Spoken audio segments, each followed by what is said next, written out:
flood control projects ng DPWH sa bayan po ng Santa Barbara nawasak umano dahil tinipid. Mayor Zaplan Lim dumipensa naman sa aligasyong pananamantala sa dredger ng LGU. Para sa detalye, kasama natin Idol Matthew Pacheco. 104.7 IFM Report. Inipid umano ang paggawa ng mga flood control project sa bayan ng Santa Barbara matapos maglitawan ang naging depekto nito makalipas ang sunod-sunod na bagyo. Sa mga ibinahaging larawan ng opisina ng alkalde sa bayan sa IFM News Team, natibag ang mga proyektong isinagawa ng DPWH tulad na lamang sa Barangay at Tulyawa. Sa eksklusibong panayam ng IFM News dagupan kay Santa Barbara Mayor Carlito Zaplan, inilahad dito na mas matibay pa ang flood control projects na pinondohan ng bayan kaysa sa gawa ng DPWH.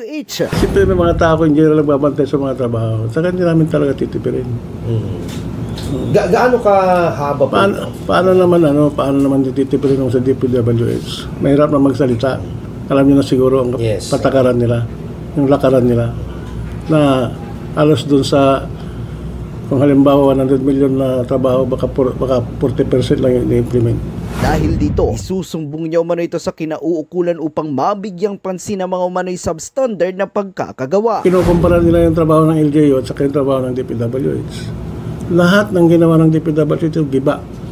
Itong nakarang ano.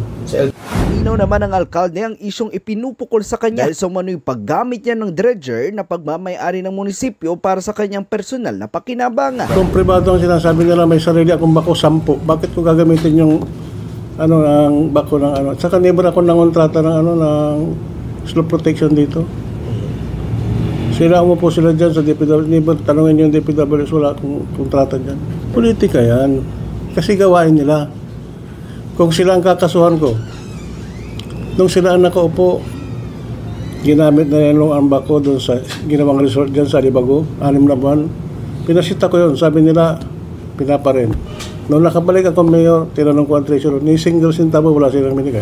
Ito man ay pamumulitika at hiling nito sa publiko na huwag paniwalaan ang mga maling impormasyon. Samantala, sinubukan naming hingian ng pahayag ang pamunan ng DPWH, subalit hanggang sa ngayon, wala pa rin itong sagot. Kasama mo mula rito sa IFM Dagupan, ito si Idol Matthew Pacheco. Tatak, IFM.